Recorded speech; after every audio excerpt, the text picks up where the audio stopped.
So, stay tuned because we're gonna go back to Neverland with Johnny Depp and Kate Winslet.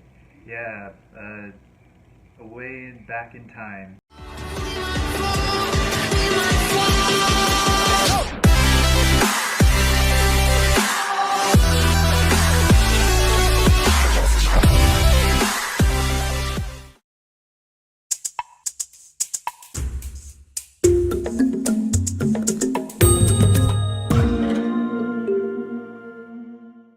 So, hey guys, this is Zenbor over here Yep. and Captain Gimpy on the ninja diet of pizza. And we recently saw Christopher Robin, as I'm sure you guys know. Yep.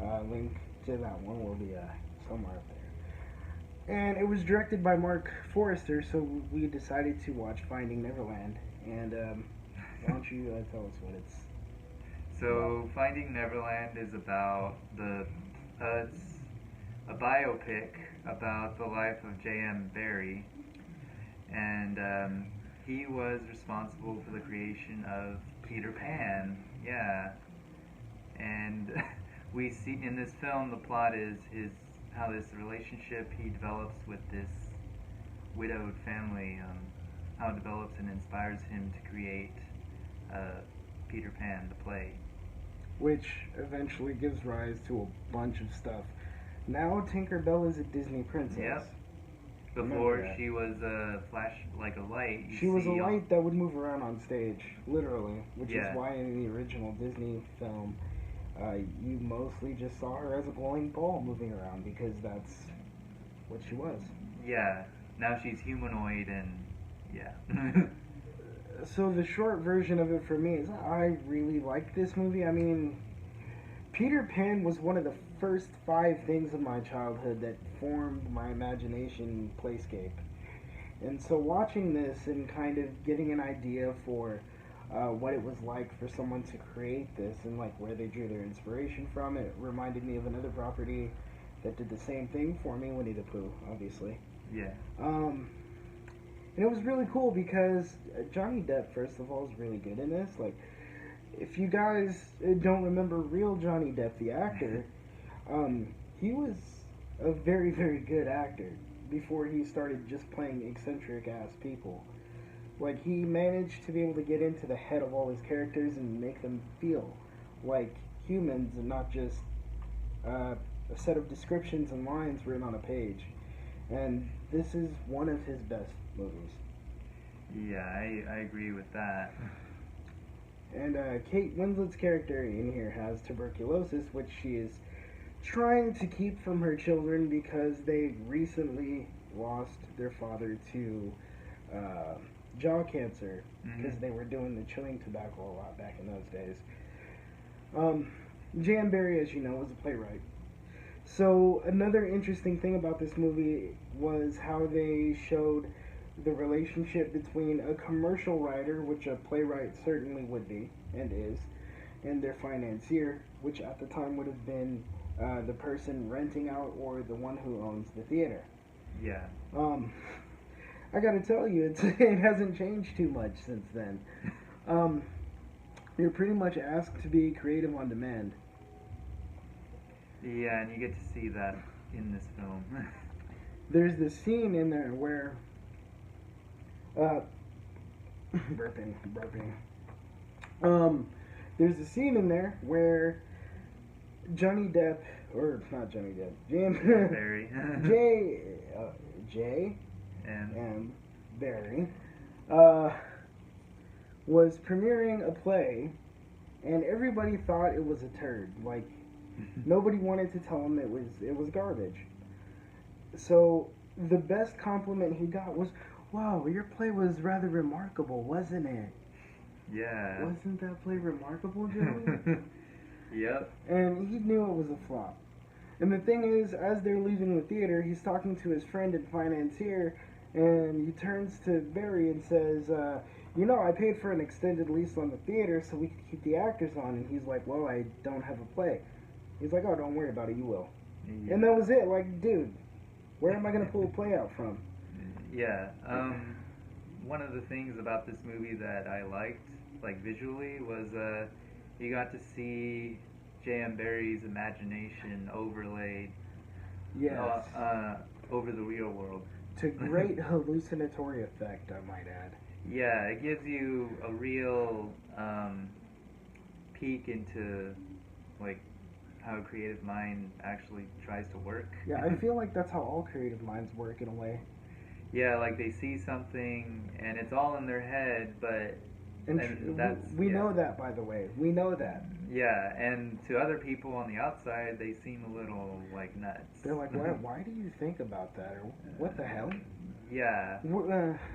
If you're any kind of writer, any kind of creative person, whether you're a painter or a graphic artist who literally fell in love with the art form, or people are always going to look at you weird because they're like, why? What? I've never thought of that. They're not connected. But in your head, the connections are all obvious. At least they are in mine, and I think yours. Yeah. And it's kind of funny because in this movie, JM Barrie, as played by Johnny Depp, he's probably the most empathetic character in this film, and that's because of the structure of the society around that time in England. Yeah, empathy wasn't really prized. It was all about appearances and what other people would say about you. It was appearances and reputation. Yeah.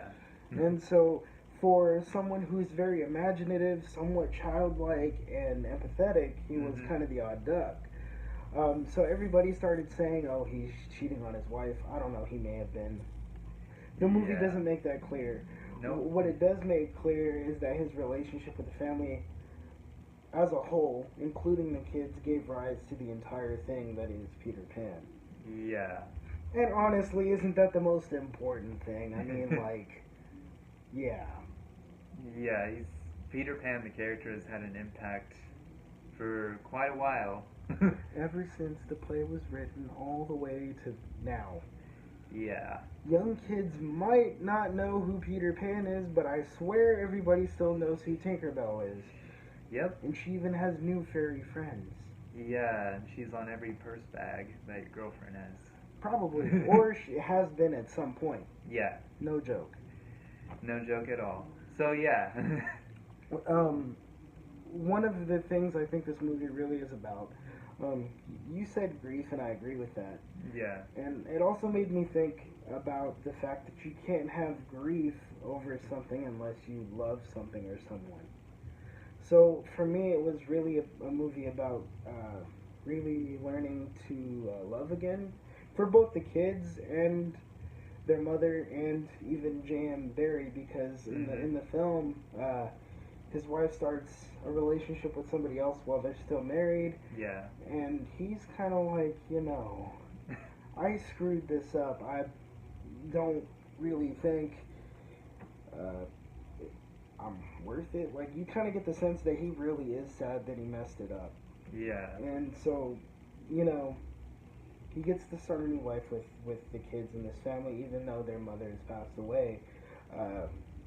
Their mom makes him one of their co-guardians. Yep. Which I thought was really cool, because then they can be a family, which is what they already felt that they were.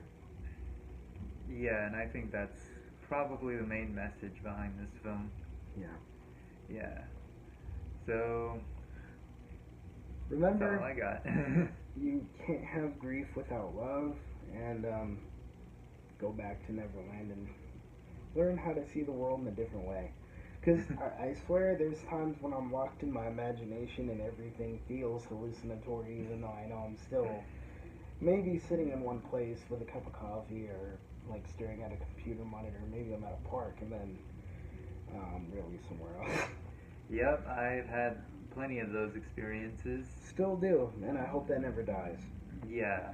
So if you haven't had a chance to check it out, Mark Forrester directs his ass off, and admittedly this is a much stronger script than Christopher Robin, although I saw it twice, and my opinion on that movie has not changed. I think Mark Forrester is a great director. He has lots of imagination. He can tell a story very visually, and the dialogue just complements it. It never feels like he's using the actors as a substitute for showing you something. So if you haven't seen it, It's old, so if you're mad about spoilers, I don't care. Go watch Yeah. it.